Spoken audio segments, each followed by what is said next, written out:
예, 우리 서울교회 성가대 매한식일마다 특별 참여 참 감사합니다. 예, 오늘도 온라인으로 이 예배에 참여해 주신 우리 형제자매님들께 또 감사드리고 환영합니다. 네, 오늘 또 역시 다니엘 8장의 말씀으로 은혜를 함께 받기를 원합니다. 다니엘 8장 다니엘 8장 오늘 3절로부터 5절까지 있는 말씀을 제가 한번 읽어보겠습니다. 내가 눈을 들어 본즉 강가에 두 뿔 가진 수양이 있었는데 그 두 뿔이 다 길어도 한 뿔은 다른 뿔보다 길었고 그 긴 것은 나중에 난 것이더라. 내가 본즉 그 수양이 서와 북과 남을 향하여 받으나 그것을 당할 짐승이 하나도 없고 그 손에서 능히 구할 리가 절대로 없으므로 그것이 임의로 행하고 스스로 강대하더라. 내가 생각할 때에 한 수염소가 서편으로서부터 와서 온 지면에 두루 다니되 땅에 닿지 아니하며 그 염소 두 눈 사이에는 현저한 뿔이 있더라. 5절까지 먼저 읽었습니다. 오늘은 옛날에 이 참 오래된 역사 속으로 우리가 한번 들어가서 한번 공부를 좀 해보도록 하겠습니다. 우리 재림교인들은 참 복받은 사람들이에요. 그럼 재림교인 아닌 사람들은 60, 70 넘어가면 이런 역사 공부할까요? 아마 역사 교사들이 아니고는 이건 뭐 아련하게 기억은 하는지 모르지만 생각도 못할 역사를 우리는 이렇게 소상하게 연구할 수 있는 그런 기회가 우리에게 참 주어지고 있는 것 같습니다. 이 다니엘 8장부터는요, 뭐 다 이 다니엘 전체가 그렇겠지만은 특히 이 8장은 사단의 비밀을 공개하고 또 하나님의 구속의 경륜의 비밀스러운 것을 공개하는 장이 바로 8장입니다. 이 8장의 내용은요, 다니엘도 잘 모릅니다. 왜냐하면 미래에 일어날 나라들이 거의 줄을 이루고 있기 때문에 지금 이 7장까지는 다니엘이 그래도 좀 아는 나라들이에요. 뭐 바벨론의 역사고 메데 페르시아 정도는 좀 알지만은 그 다음에 헬라 나라들에 대해서 다니엘이 어떻게 하겠습니까? 다 미래에 속한 나라들. 우리가 세상 말에도 적을 알고 나를 알면 이긴다 그러잖아요. 이 적 사단의 비밀을 하나님께서 우리들에게 알려주시고 또 하나님의 계획도 알려주시고 그러면 우리가 자연스레 이 공부를 하면 어떤 백성이 돼요? 지혜로운 백성이 되고 승리할 수 있다는 겁니다. 이 마지막 백성들이 꼬린 지점에 살고 있는 운동 경기로 말하면 꼬린 지점에 있는 이 백성들이 이런 지식이 특별히 필요하기 때문에 우리들에게 이렇게 제3, 제4 이렇게 연구하도록 하고 더 상세하고 더 의미심장한 내용들을 우리에게 공개해 주시는 것 같아요. 자, 여기에 보니까 계시 가운데 양이 나타나잖아요. 수양. 이 수양은 어떻습니까? 두 뿔이 긴데 두 뿔이 다 길다는 것은 세력이 강하다는 거예요. 이 뿔은 세력을 또 이야기하거든요. 예. 그런데 뿔이 똑같은 게 아니라 하나가 더 긴데 긴 뿔은 언제 난 것이다? 나중에 난 것이다. 그러니까 이거는 아마 다니엘도 눈치를 좀 챘을 것 같아요. 예. 처음에는 메디아가 가능했지만 나중에는 페르시아가 이 다니엘도 이 페르시아 강함을 다 알지는 못했을 겁니다. 고레스가 왕이 된 이후의 역사입니다. 이게 주로. 그러니까 다니엘은 짐작했을 겁니다. 아, 메대가 지금은 강하지만 나중에는 누가 더 강할 거다? 페르시아가 더 강할 거라는 걸 다니엘은 아마 깨달았을 거예요. 그래서 이제 이 양이 있는데 양이 어딜 들이받습니까? 뿔을 가지고 4절에 보니까 서와 북과 남을 향하여 받으나 그것을 당할 짐승이 없다. 이거는 다니엘 7장 5절에 나오는 곰이 새 갈빗대 문과하고 동일한 역사죠. 예. 자, 남은 어느 나라입니까?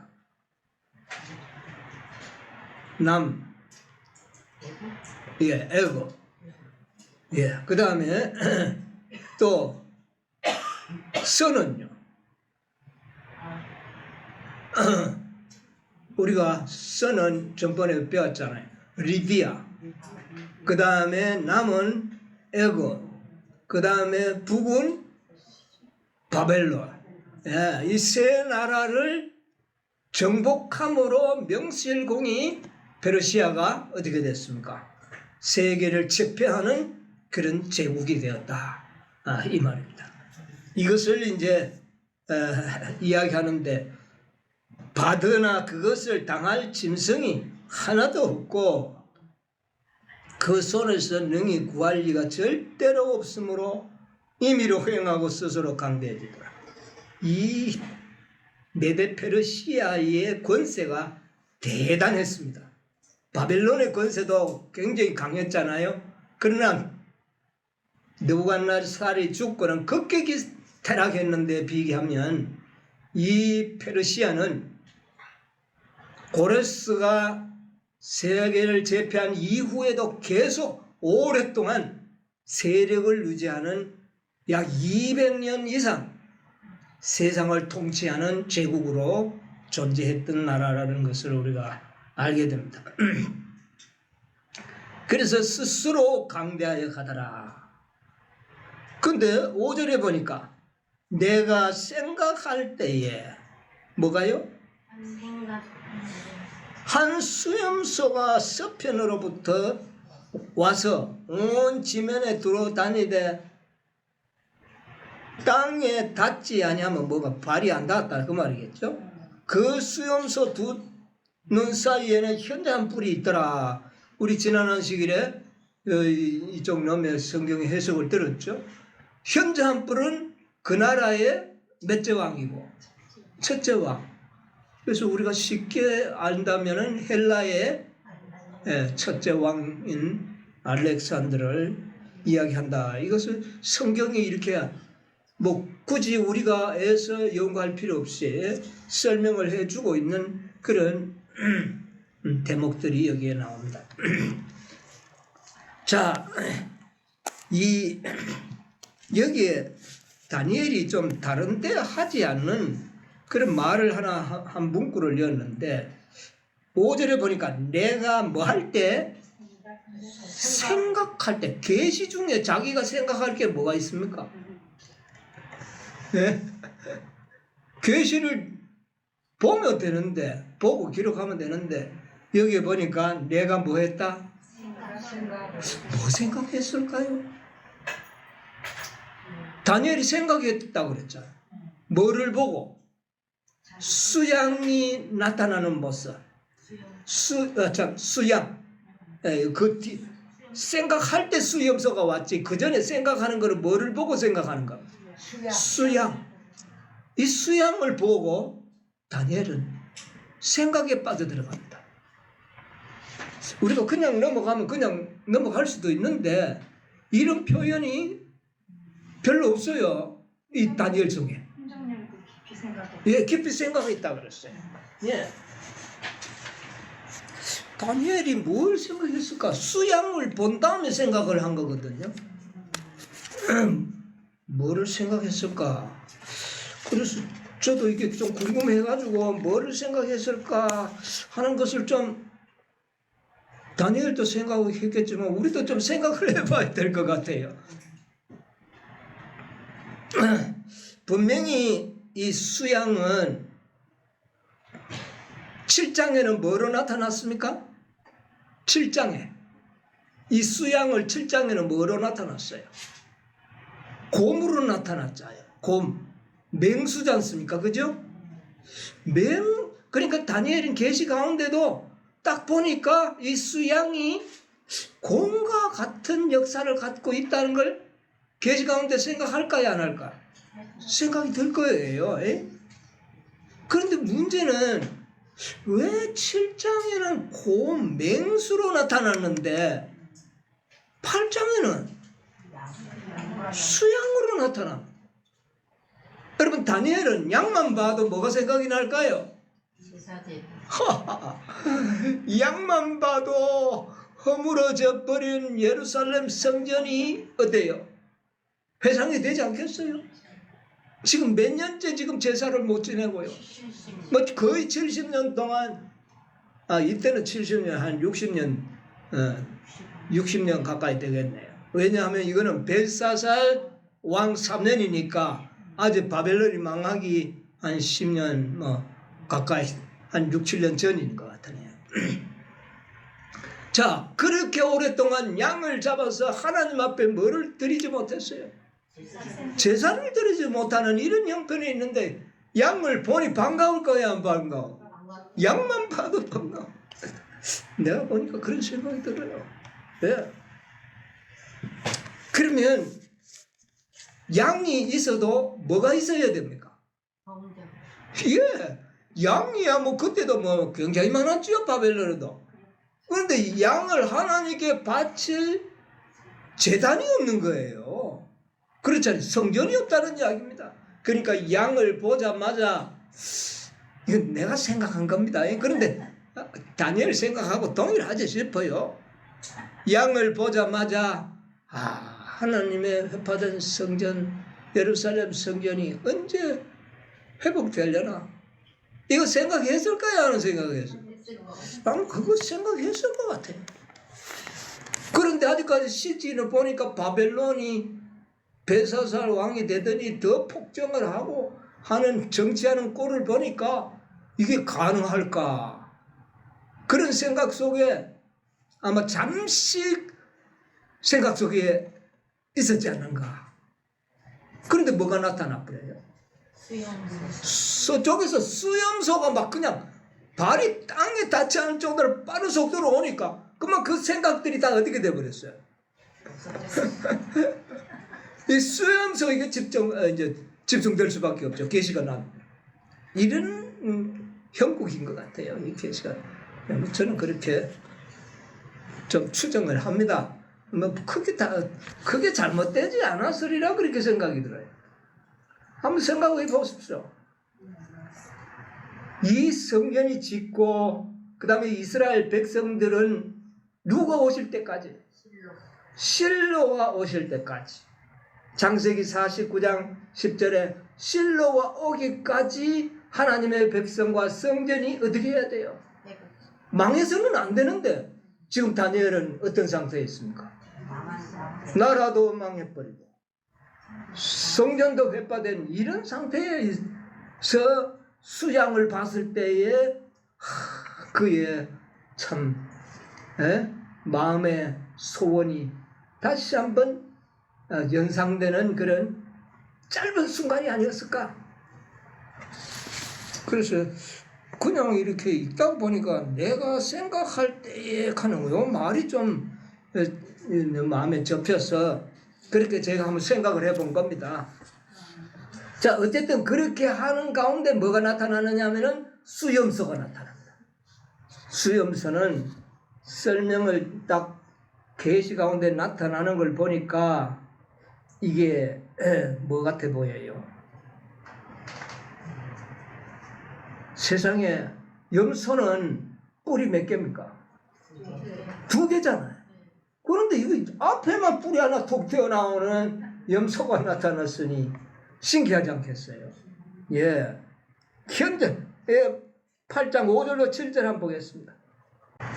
내가 생각할 때에 한 수염소가 서편에서부터 와서 온 지면에 두루 다니되 땅에 닿지 아니하며 그 염소 두 눈 사이에는 현저한 뿔이 있더라.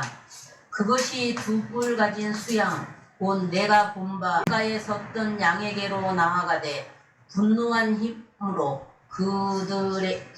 그것에게 달려가더니 내가 본즉 그것이 수양에게로 가까이 나아가서는 더욱 성내어 그 수양을 쳐서 그 2뿔을 꺾으나 수양에게는 그것을 대적할 힘이 없으므로 그것이 수양을 땅에 엎드러뜨리고 짓밟았으나 능히 수양을 그 손에서 벗어나게 할 이가 없더라. 예. 거기까지 보겠습니다. 자, 이런 수염소의 모습, 현저한 뿔이 나타나고, 그 다음 그 뿔이 가진 이 수염소가 수양에게로 달려가서 어떻게 해요? 분노한 힘으로 그것을 들이받더라. 수양의 뭔가 이 다니엘의 감정이 참 좋았는데 수양이 어디에 짓밟히는 걸 봅니까? 수염소에게 짓밟히는 계시를 보게 됩니다.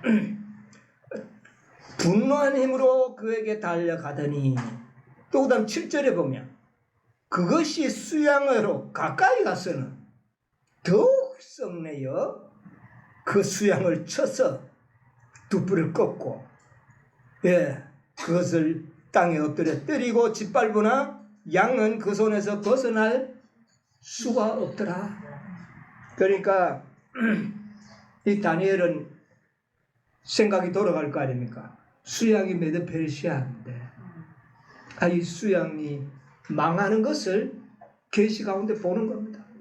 그 다음에 이제 나타나는 게 헬라인데 이 다니엘은 헬라에 대해서는 별로 그저 먼 곳에 헬라가 있다는 이야기는 들었을는지 모르지만 상세한 내용은 잘 몰랐을 겁니다. 그 시대의 사람으로서는 우리는 어떻습니까? 잘 알죠.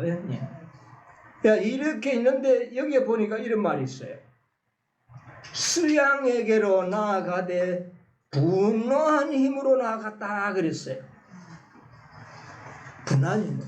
그래서 이것은 다니엘 7장과 연결시켜 봤을 때 어느 짐승과 같은 짐승입니까? 순서적으로. 곰 다음에 나오는 짐승. 표범. 셋째 짐승 표범과 이 수염소는 어때요? 같은 존재라는 것을 지금 2장, 7장, 8장을 3번이나 역사의 반복의 흐름을 통해서 이것은 그렇게 이해하는 것은 그렇게 어렵지가 않을 겁니다. 그러나 다니엘에게는 헬라인지 그리스인지 이런 어떤 자세한 내용은 모르지만 메대 다음에 일어나는 나라가 이렇게 하는구나 하는 것을 이야기하는 거죠. 자, 그래서 이것은 표범, 다니엘 7장 6절에 나오는 표범과 같은 나라라는 것은 다니엘도 알 수가 있었을 겁니다. 그런데 이 수염소가 처음에는 뭐라고 그랬어요? 분노한 힘으로 나갔다 그랬고 나중에는요 가까이 가서는 더욱 성내요. 그러니까 이게 뭐냐면은 이 헬라와 페르시아의 전쟁이 한 번으로 끝난 게 아니고 여러 차례의 큰 전쟁이 있었음을 어떻게 해요? 암시하는 겁니다. 여러분 이 페르시아는요 페르시아는 서와 남과 북을 들어받고 난 다음에 이 고레스 왕이 서방 정책, 유럽을 정복하기 위한 계획을 세웁니다. 유럽을 이 아시아 대륙에서 유럽 대륙으로 쳐들어갈 계획을 세우는데 그 첫 번째 관문이 그리스입니다. 헬라가 그 옆에 있으니까. 그래서 이 그리스는 헬라 나라는 페르시아로부터 이 서방 정책에 의하여 이 페르시아 나라에 여러 차례에 오랫동안 침략을 당하고 괴롭힘을 당했습니다. 꼭 우리나라가 일본에게 계속 괴롭힘을 받았던 것처럼 이 헬라가 그런 형국이었습니다. 그런데 이 페르시아는 이 헬라가 조금 전쟁에서 복구할 만하면 와서 쳐들어와가 짓밟아 버리고 가고 또 좀 복구할 만하면 또 와서 짓밟아 버리고 가는 이런 여러 가지 일들이 역사 속에 많이 나옵니다. 그러니까 이 페르시아의 마음에는 헬라의 마음에는 어느 나라에 대한 페르시아에 대한 원한이 생겨 있는 겁니다. 우리가 꼭 일본의 원한을 갖고 있듯이 비슷한 형국이라고 보면 돼요. 그래서 수많은 페르시아의 침략을 받고 헬라국은 오랫동안 살아왔어요. 그런데 전쟁 치면 한 번도 페르시아를 이겨본 적이 없어요. 그런데 딱 처음으로 한 번 이긴 전쟁이 있어요. 그 전쟁 이름이 뭐냐 하면은 마라톤 전쟁입니다. 오늘날 올림픽 하면은 마라톤 경기가 있죠. 몇 킬로 달립니까? 42. 몇 킬로입니까? 뭐 19, 뭐 2, 잘 모르겠어요. 그 먼 길을 달리는 경기가 마라톤 전쟁에서 생깁니다. 이게 왜 그러냐면은 페르시아 군들을 한 번도 이겨보질 못해. 쳐들어오면 깨지고 늘 졌어요. 그런데 이 마라톤에서 이제 전쟁이 또 한번 붙었어요. 근데 이 전쟁에서 이긴 겁니다. 이기니까 얼마나 기쁜지 이 기쁜 소식을 왕에게 전하기 위하여 한 병사가 42km를 42.100 뭐 몇 킬로를 뛰가지고 달려가고 오 왕이시여 우리 헬라 제국이 승리하였습니다. 이거 안 놓고는 죽어버렸어. 그래서 그것을 기념하기 위해 가지고 이 그리스는 운동 경기의 가장 핵심적인 경기를 마라톤 경기로 정하고 그 경기를 오늘날까지 하고 있습니다. 재밌는 역사가 이렇게 만들어져서 우리에게 생생하게 오늘 올림픽 얼마 전에 올림픽 했잖아요. 그때 내가 올림픽 그 녹화 동영상을 봤는데 야 참 보니까 참 그 1등하는 사람의 그 노력을 보고 대단하더라고요. 이 사도 바울도 그 경기를 빗대서 이야기했잖아요. 예, 참 대단합니다. 예. 자, 그래서 이 헬라는 한 번도 페르시아와의 전쟁에서 이겨보지를 못했는데 그 전쟁이 처음이었어요. 그런데 이 알렉산더가 이제 왕이 되자 그 원한과 아울러 복수를 하려고 하는 전쟁을 하게 됩니다. 그러니까 분내어 더욱 성내야 들이받았다. 그러니까 이것은 단순한 정복 전쟁이 아니라 정복과 아울러 원한 맺힌 그런 한을 푸는 전쟁을 했다는 것을 알게 됩니다. 그만큼 이 헬라가 페르시아에게 고통을 많이 받았다는 것을 우리도 상식적으로 좀 우리가 알 필요가 있습니다. 그런데 이 헬라 나라는요, 여러분 헬라가 어디 붙었는지 알죠? 이 지도가 없으니까 여러분 상상을 해야 되는데 이 발칸 반도라 그러죠. 오늘날 발칸 반도라 그러는데 반도입니다. 삼면이 바다로 돼 있고 지중해하고 뭐 이렇게가 다 있는데 그 제일 끝자락에 이 반도의 제일 끝부분이 바로 오늘날 그리스입니다. 그런데 이 그리스가 지금 나라가 큽니다. 근데 그때도 그렇게 그리스 한 나라가 되어 있는 게 아니었어요. 우리나라가 옛날에는 지금은 뭐 두 동강이 나가 있어 두 나라로 존재하지만 옛날에는 신라, 백제, 고구려 이렇게 돼 있었잖아요. 이 그리스도 마찬가지입니다. 마케도니아, 또 그리스, 헬라 이런 도시 국가가 형성되어 있었어요. 도시 국가가 형성되어 있었는데 이 헬라 그러니까 알렉산더가 있는 나라는 마케도니아입니다. 마케도니아의 왕국의 왕자였어요. 그의 아버지가 뭐냐면은 필립입니다. 필립 왕인데 이 필립 왕에 의하여 오늘날 그리스가 통일이 됩니다. 그러니까 마케도니아가 이 도시 국가를 다 점령하고 통일 국가를 이루어냅니다. 옛날에 신라가 통일 국가 이루었듯이 이루어내고 난 다음에는 이 필립 왕이 이제는 한번 국력을 모아가지고 어느 나라를요, 페르시아를 우리가 이제 한번 같이 한번 정벌을 한번 해봐야 되겠다. 이런 계획을 세우고 있는데 그만 이 필립 왕이 암살을 당해 죽고. 그래서 계획은 세워놨는데 이 필립 왕이 뭐 이야기를 들으니까 부인하고 사이가 아주 안 좋았대요. 그런 관계 속에서 아마 암살당한 것 같아요. 그래 죽고 난 다음에 그때 나이가 알렉산더는 20살, 20세의 왕이 되는 것 같아요. 예? 그렇게 되니까 이 알렉산더는 아버지가 계획했던 것을 자기가 이제 그 일을 수행하는 겁니다. 네.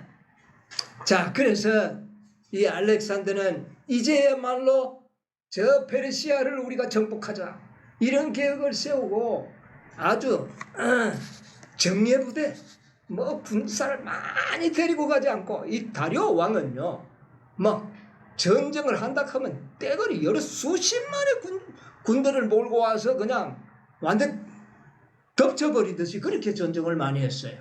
그런데 이 알렉산더는 아주 35,000명의 정예부대만 이끌고 바다를 건너 페르시아를 침공합니다. 네. 그래서 여기 보면 성내여 더욱 성내여 이런 말이 나오는데 그래서 다리오 왕과 페르시아의 다리오 왕과 알렉산더 대왕이 세 차례의 큰 전쟁을 하게 됩니다. 근데 그게 뭐 여러 해를 거쳐서 하는 게 아니라 횟수를 보니까요 아주 얼마 안 돼요.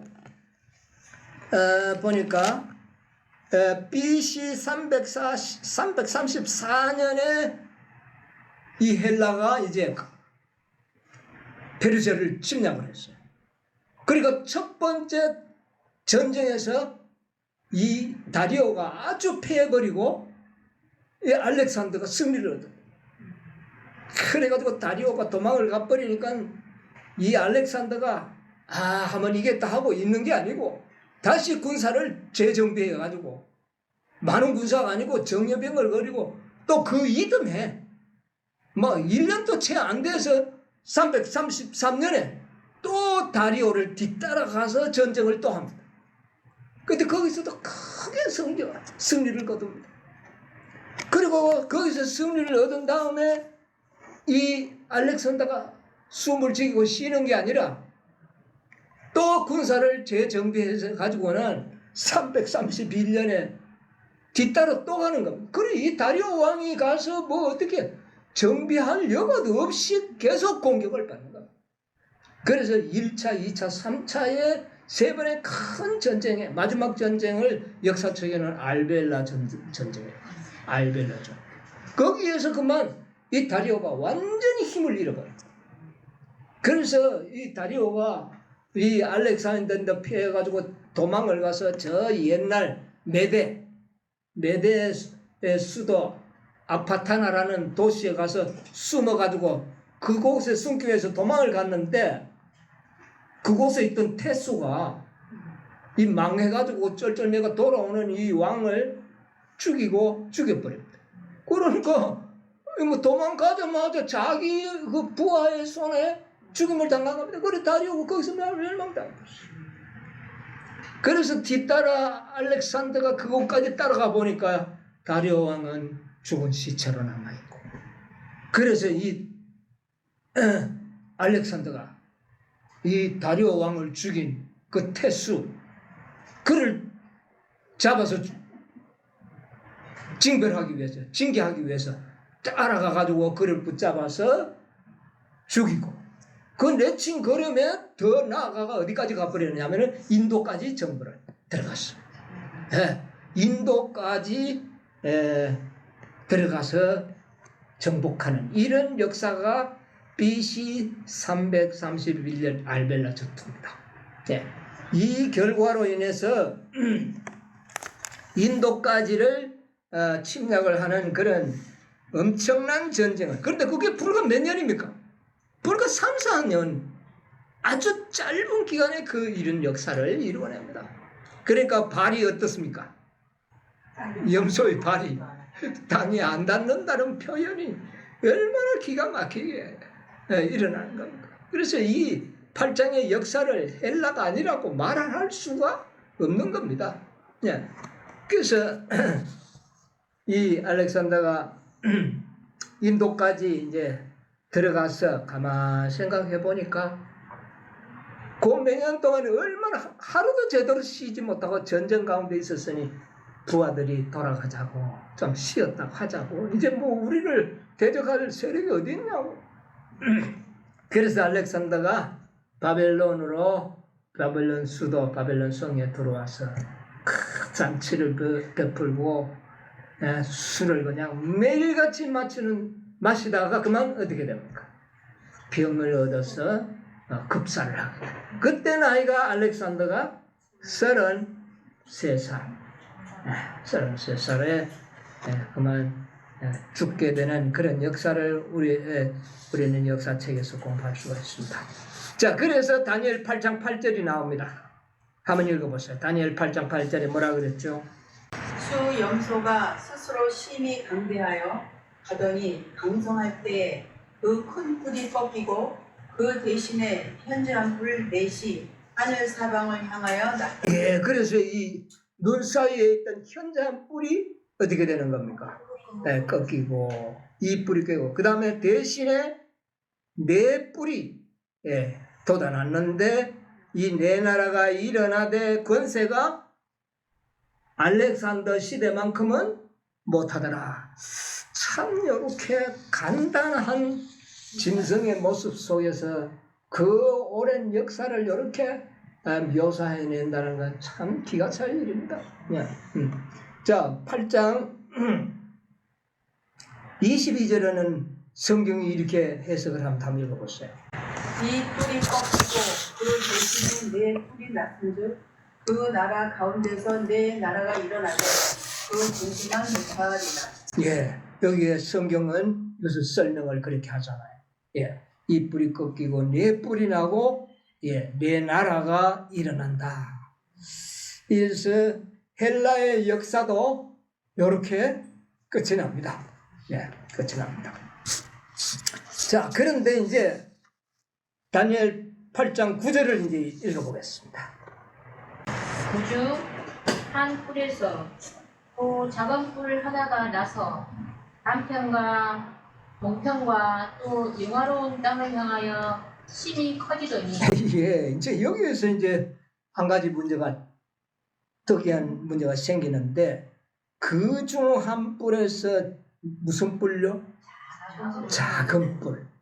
이 작은 뿔은 지난 시간에 제가 이야기했습니다. 무엇에 대한 상징이다? 즉 그리스도를 상징하는 하나의 대명사다. 뭐는? 작은 뿔은. 작은 뿔은. 그런데 이 네 뿔이 헬라가 네 나라로 분리된 이후에 무슨 뿔이 올라온다고 말이에요? 작은 뿔이 올라온다. 그런데 7장의 역사와 대비해 보면은 이 헬라 다음에는 뭐가 나와야 돼요? 로마가 나와야 돼요. 그런데 7장 7절에는 뭐라고 이야기하고 있습니까? 7장 7절 읽어보세요. 로마를 이렇게 표현합니다. 내가 밤 이상 가운데 그 다음에 본 넷째 짐승은 무섭고 놀라우며 또 극히 강하며 또 큰 트리가 있어서 무엇도 부서뜨리고 그 나머지를 발로 밟았으며 이 짐승은 전에 모든 짐승과 다르고 또 열뿔이었으므로 예, 그런데 다니엘 7장 7절의 말씀을 본다면 로마 나라는 다른 뿔보다 어땠습니까? 월등하게 강하고 더 두려운 존재로 나타났잖아요. 그런데 8장에는 무엇으로 나타납니까? 작은 뿔로 나타납니다. 왜 로마를 그렇게 강대하고 권세 있는 나라를 왜 작은 뿔로 이야기하느냐? 좀 이상하지 않습니까? 네. 그런데 여기 보면 극중 8장 그 9절에는 그 중 한 뿔에서, 그러니까 이 작은 뿔이 어디에서 올라온 것 같아요? 네 뿔 중에 한 뿔에서 올라왔다 이렇게 돼 있잖아요. 문장적으로 봐서는 그래요. 그런데 이 로마란 나라는 헬라 나라의 뿔에서 나온 게 아니에요. 헬라가 분열된 어떤 한 나라에서 만들어진 생겨난 나라가 아니라는 겁니다. 이것은 헬라와 바다를 하나 건너 로마에서, 글자 그대로 이탈리아 로마에서 이 로마가 일어난 것이거든요. 그래서 이걸 왜 그러냐, 그래서 한참 제가 조금 고민을 해보는데 8절 가운데 보면 이런 말씀이 있어요. 그 중간에 하단에 보면 그 대신에 큰 뿔이 꺾이고 그 대신에 현저한 뿔 넷이 어떻게 해요? 하늘 사방을 향하여 났더라.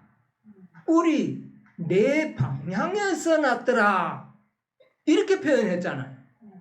네 방향에 났더라 하고 난 다음에 그 중 이랬으니까 어떻게 보면 뿔 가운데 작은 뿔이 올라왔다고 9절만 보고 그렇게 느껴지는데 8절을 이어서 보면 네 방향 중에서 작은 뿔이 올라왔더라 이렇게도 볼 수 있다는 겁니다. 그러니까 제가 생각할 때는 네 방향 중에 한쪽에서, 한 방향에서 로마가 어떤 뿔로? 작은 뿔로 일어나더라. 예, 이렇게 이야기해요. 왜 로마를 작은 뿔로 이야기했을까? 이것을 우리가 좀 생각을 해 봐야 될 것 같아요. 다니엘서 8장은 짐승이 다른 어떤 곳에보다는 성소에 사용하는 제물들로 나라를 표상을 했죠. 그렇다면 이 로마는 성소의 어떤 그것을 관련해서 표현할 짐승이 이 세상에 없어요. 그래서 이 로마는 작은 뿔로 이야기하는데, 네 방향 중에서 올라온 작은 뿔로 이야기하는데, 이것은 로마의 정치적인 세력을 표현하는 말이 아니고, 영적이며 종교적인 측면에서의 로마를 표상한 말이구나 하는 것을 좀 짐작할 수가 있어요. 그런 면에서 작은 뿔이에요. 네. 왜냐하면 작은 뿔은 적그리스도의 뭐다? 대명사다. 그래서 이 로마가 한 여러 가지 역사의 짓거리들을 보면 작은 뿔로서의 충분히 자격이 있는 나라로 나타납니다. 자, 10절에 보면 뭐라 그랬어요? 8장 10절에 그걸 알 수 있는데, 그것이 하늘 군대에 미칠 만큼 커져서 그 군대와 별 중에 몇을 땅에 떨어뜨리고 그것을 짓밟고 11절 또 스스로 높아져서 군대의 주제를 대적하며 그에게 매일 드리는 제사를 제하여 보고. 자, 이 8장 10절로 11절을 보면 이 로마 나라의 작은 뿔로 표상한 것은 종교적인 측면을 설명하고 있다는 것을 보게 됩니다. 왜냐하면 그것이 작은 뿔이 그 말입니다. 하늘 군대가 어딥니까? 하늘 군대. 그 다음에 군대와 별 중에 이 장군들이 별이라 그러잖아요. 장군들 중에 며칠 땅에 떨어뜨리고 짓밟고 그 다음에 스스로 높아져서 군대에 누구를요? 주제를 주제를 대적하며 그렇게 이야기를 합니다. 그래서 우리가 이것은 로마의 종교적 영적 상태를 표상하는 그런 뿔로 나타냈다. 작은 뿔로. 그리고 이 군대의 주제가 누굽니까? 하늘 군대의 주제, 예수 그리스도를 이야기해요. 그러면 하늘 군대는 누굽니까? 이스라엘 백성들. 예. 출애굽기에 보면은 하나님의 백성들을 하나님의 군대로 표현해요. 예. 그래서 그 있고 그 다음에 별들을 땅에 떨어뜨린다. 이거는 뭡니까? 그러니까 로마가 하늘 군대의 별 장군들 아닙니까? 12 제자들이 다 누구의 손에 죽었습니까? 이교 로마, 제국 로마의 손길에 의하여 제자들이 죽고 그 다음에 군대의 주제이신 예수님이 로마의 판결에 의하여 십자가에 돌아가시고 그 다음에 하나님의 백성들은 어떻게 됐습니까? 이 로마의 손에 의하여 얼마나 많은 영혼들이 순교를 당했습니까? 무슨 극장이었어요? 원형 극장이었어. 불태워 죽임을 당하고 맹수들의 밥이 되는 이런 일들이 다 제국 로마가 한 짓거리들입니다. 그러니까 결국 이 제국 로마가 결국 보니까 하나님을 대적하여 싸우는 일을 한 거거든요. 이게 작은 불이거든요. 7장에 로마 법왕권이 바로 그 짓을 했는데 이 8장에는 제국 로마도 그런 짓을 했다는 겁니다. 이걸 상기시킵니다. 그러니까 제국 로마와 법왕 로마를 한 통속으로 묶어서 작은 불이라고 한 것입니다. 이것을 우리가 구분해내는 그런 영적인 안목이 필요한데, 여러분 군대를 이스라엘 백성이라고 했는 것 출애굽기 7장 4절에 있는 말씀 한번 확인을 하고 넘어가도록 하겠습니다. 출애굽기 7장 4절.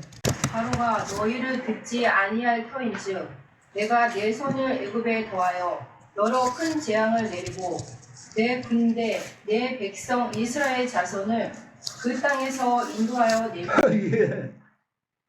내 군대 내 백성 누굽니까? 이스라엘이죠. 그러니까 하나님을 섬기는 이스라엘 백성들을 하나님은 내 군대라고 그랬어요. 그러니까 로마가 하나님을 믿는 백성들을 뭐 하겠다?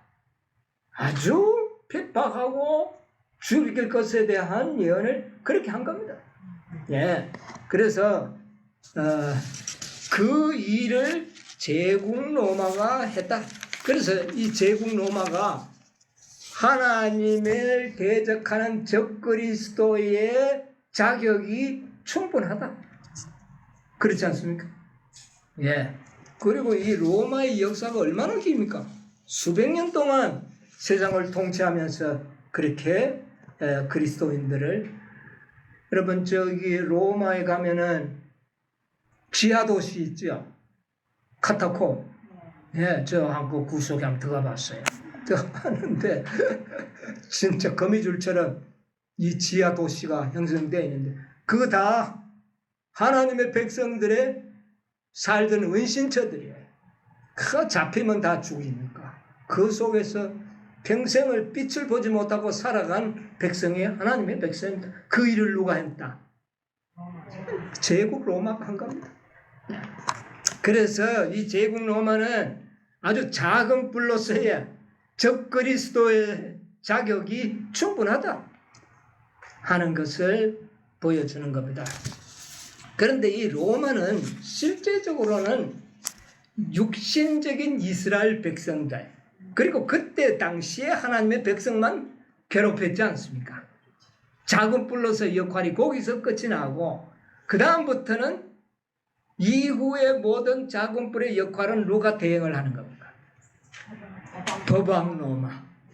이 법왕로마의 권세는 세상 끝날까지 가는 겁니다. 그러므로 우리가 깊이 연구해야 할 주제는 뭡니까? 작은 뿔, 법왕로마의 이 역사를 또 미래, 예언을 연구하는 것이 우리에게는 중요해요. 이게 뭐냐 하면은 바로 사단의 비밀입니다. 그래서 사단의 비밀을 확실히 알고 또 우리가 하나님의 비밀도 확실히 안다면 우리는 뭐 할 수 있다? 백전백승이다. 우리가 이길 수 있다는 것이죠. 예. 자, 그래서 이 로마의 오늘 시간이 또 많이 가서 정치적인 측면을 약간 공부하고 이제 다음에 가서는 두 번째 작은 뿔로서의 속성을 가졌던 법왕 로마에 대해서 우리가 연구할 텐데 오늘은 로마의 역사를 끝으로 오늘 시간을 마쳐야 되겠습니다. 이 로마의 정치적인 측면만을 이야기한다면은 이 세상에 어떤 맹수보다 강한 짐승이었고 또 어떤 짐승과 비교할 수 없는 강한 권세를 가지고 있었던 것이 사실입니다. 그래서 성경의 다니엘서에서도 그것을 약간 이렇게 맛을 좀 보여줬어요. 그것을 조금 읽어보겠습니다. 다니엘 7장 7절에 보세요. 이 로마 제국 로마를 이렇게 표현을 했지 않습니까? 우리 아는 거지만 다시 한번 확인하겠습니다. 밤 이상 가운데 그 다음에 본 넷째 짐승은 무섭고 놀라우며 또 극히 강하며 또 큰 천리가 있어서 먹고 부서뜨리고 그 나머지를 발로 밟았으며 이 짐승은 전의 모든 짐승과 다르고 또 열뿔이 있으므로. 예, 이것은 다니엘 7장에서 로마의 정치적인 권세를 이렇게 표현한 거. 얼마나 강합니까? 그죠? 근데 8장에는 작은 뿔이 올라왔다 그러니까 이게 참 이상하지 않습니까? 자, 그 다음에 다니엘 8장 9절에는 뭐라 그랬어요? 그중 한 뿔에서 또 작은 뿔 하나가 나서 남편과 동편과 또 영화로운 땅을 향하여 심히 커지. 예, 여기에서는 심히 커졌다는 말로 이 정치적인 세력을 암시하고 있습니다. 심히 커졌다는 거죠. 예. 그런데 그 중 한 뿔에서 그래서 네 방향 중에서 한 방향에서 작은 뿔이 왔다, 올라왔다 이렇게 우리가 보면 되겠습니다. 자, 남편과 동편과 영화로운 땅. 이 로마가 남편을 향하여 켜지고 심히 세력을 확장하고 그 다음에 동편의 세력을 확장하고 나중에는 어디? 영화로운 땅. 여러분 영화로운 땅은 어딜까요? 팔레스타인 유대 나라를 이야기합니다. 하나님의 택하신 나라 메시아가 태어날 나라는 영화로운 땅으로 성경은 말하고 있습니다. 그래서 이 로마가 어디로 커지더라? 영화로운 땅으로 커지더라. 이렇게 이야기를 합니다. 그래서 그 땅에서 만행을 일으킬 것을 이렇게 한 절에서 암시를 하고 있어요. 그런데 첫 번에는 남편을 향하여 남쪽은 어느 나라일까요? 애국과 아프리카. 이 이탈리아 반도에서 세력이 커지면서 처음으로 나라를 확장한 곳이 아프리카입니다. 카르타고. 예, 여러분 알죠? 역사책에는 포에니 전쟁이라고 나옵니다. 그 포에니 전쟁이 긴 전쟁 가운데서 아프리카를 세력으로 확장시키고 그 다음에 나중에는 애굽을 이제 이렇게 정복함으로써 남쪽을. 그런데 애굽을 정복하는데 보면 자, 이 로마를 가리키는 성경 예언을 표상을 잠시 한번 읽어보겠습니다. 8장 23절로 25절 이 로마를 어떻게 표현하는가 보세요. 이 네 나라 마지막 때에 태역자들이 가득할 즈음에 한 왕이 일어나리니 그 얼굴은 엄장하며 계획에 능하며. 예, 여기 보면 뭐라고 이야기하느냐면은 네 나라, 이 네 나라는 헬라가 네 뿔로 갈라진 이후에 그 말입니다. 마지막 때, 그러니까 이 헬라의 마지막 역사, 망하기 직전 그때에 그 말입니다. 망하게 될 때 패역자들이 가등할 즈음에 이 말은 뭐냐면은 이 네 나라가 갈라지고 난 다음에 헬라는 서로 자기가 통일 나라를 왕이 되기 위해서 각 축정을 베어리다 보니까 온갖 겉멋술수들이 난무했다고 말입니다. 그럴 때에 한 왕이 일어나네. 한편에서 서쪽에서 뭐가 일어나느냐 하면은 이탈리아, 로마가 살금살금 도시 국가가 이제 그 이태리 반도를 통일하는 겁니다. 이태리 반도도 나라가 많았어요. 그걸 이 로마라는 나라가 전부 통일하고 세력을 키워가는 겁니다. 이런 역사가 이제 나오죠. 그런데 그 얼굴은 어떻다고요? 엄장하다. 이거는 아주 뭐 건장하고 뭐라 그래야 될까? 엄장하다는 건 뭐라 그러게? 아주 강하고, 예, 뭐 성경의 표현을 원어의 표현은 아주 강하고 흉포한 모습이다. 그러니까 이건 뭐 강하기만 한 게 아니라 이건 뭐 굉장히 이건 뭐라 할까요? 우리 사람의 모습에 그런 사람 있죠. 무섭게 생긴 사람. 그런 얼굴로 가진 것으로 로마는 표현이 됩니다. 한 왕이 일어나리니 이거 로마를 한 나라가 일어났다는 말입니다. 그 얼굴이 엄정하고 그 다음에 뭐가 능하며 계율이 능하며 이 로마가 아주 계율이 능한 나라였다. 그리고 24절 뭐라 그랬어요? 읽어보세요. 그 권세가 강할 것이나 자기의 힘으로 말미암은 것이 아니며 그가 장차 비상하게 파괴를 행하고 자의로 행하여 형통하며 강한 자들과 거룩한 백성을 멸하리라. 네, 25절.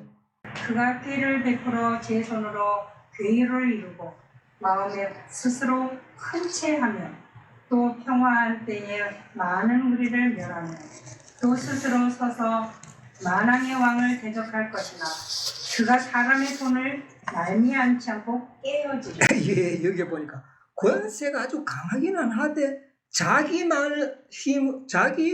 힘으로 강한 것이 아니라 그게 아니랬다는 겁니다. 그리고 그가 장차 비상하게 파괴를 행할 것이나 자의로 행하여 형통하지만은 이것이 자기 힘으로 된 것이 아니라는 거예요.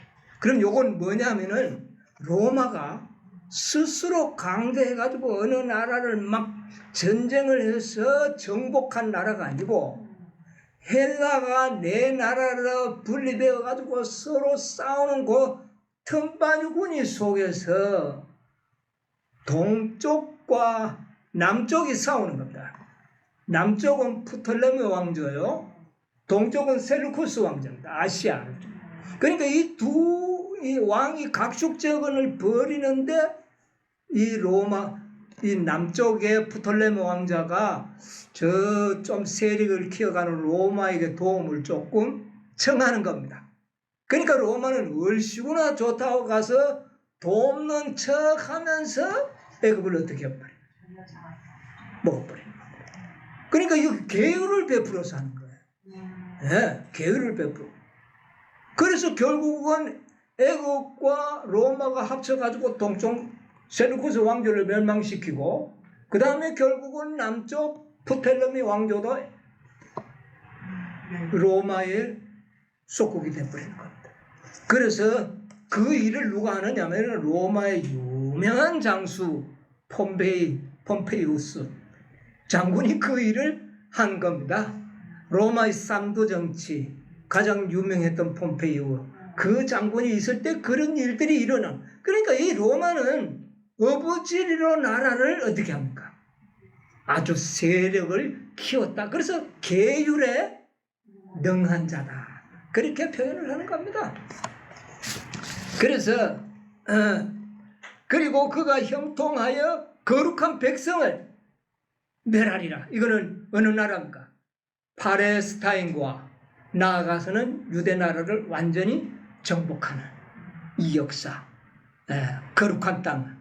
그래서 그는 깨를 베풀고 계율을 이루어서 아주 이 모든 일을 해냈다는 겁니다.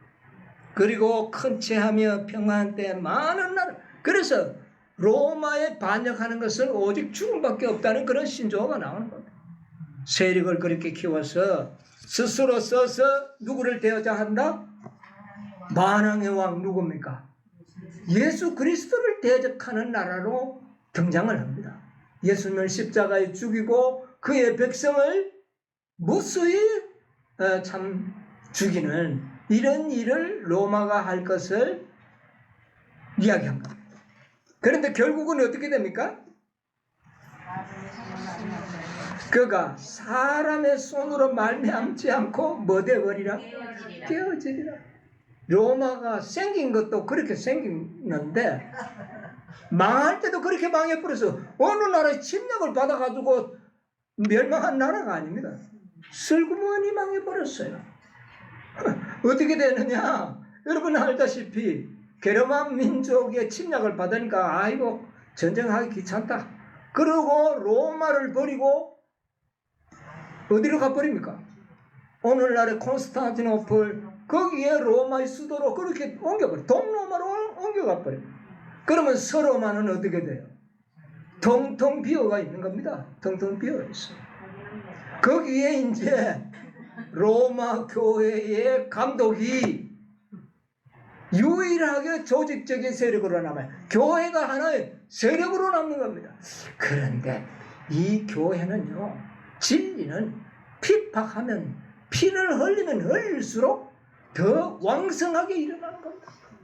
이 기독교는 피를 먹고 자란다는 말이 나올 정도로, 그래서 나중에는 이 기독교가 로마의 세력 중에 큰 세력으로 남게 되는 겁니다. 그래서 그 자리에 교회가 이제는 로마의 자리를 슬그머니 대신해야 하는 겁니다. 그래서 이 로마 제국은요, 어느 나라에 망한 것이 아니라 제국 로마가 법왕 로마로 바뀌어진 겁니다. 네. 이 동로마의 황제도 이 법왕권에게 권세를 줍니다. 그래서 나중에는 권세를 줬던 동로마는 망하고 권세를 받은 법왕 로마는 세상을 통치하는 어마어마한 세력으로 군림을 하게 되는 겁니다. 그래서 이 로마는 사람의 손에서 깨어진 게 아니라 그렇게 뭐 슬그머니 사람의 손을 말미암지 않고 깨어져 버립니다. 다 분리돼 버리는 거예요.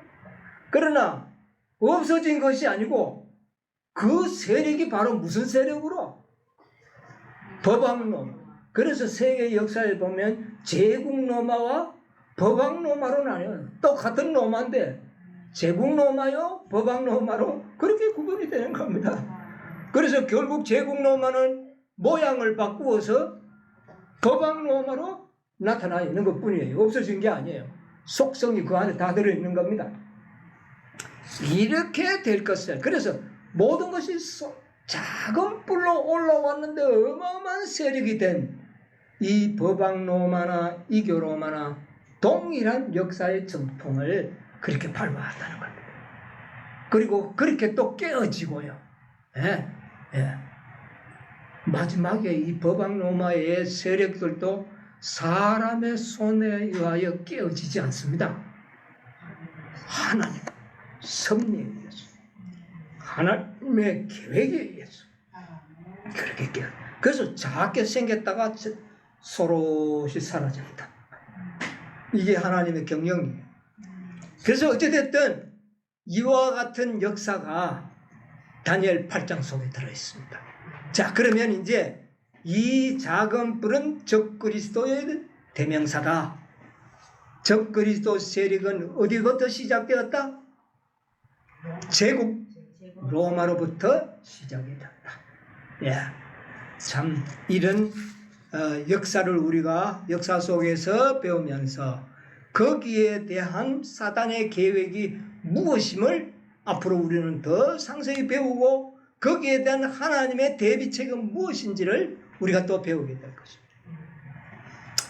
다니엘 9장에 들어가면 이제 하나님께서 승리하는 방법을 계획들을 밝혀주고 있는 것이죠. 자, 오늘은 여기까지 하고 다음 안식일은 두 번째 작은 뿔 법학 로마에 대하여 공부하도록 하겠습니다. 뭐 대략적인 내용은 이제 머릿속에 다 담겨지죠. 예, 그렇게 그 정도만 알면 되겠습니다. 예, 지나간 역사니까요. 앞으로의 역사에 대해서는 우리가 좀 소상하게 또 공부하도록 하겠습니다. 오늘은 이것으로 말씀을 마치도록 하겠습니다. 아멘.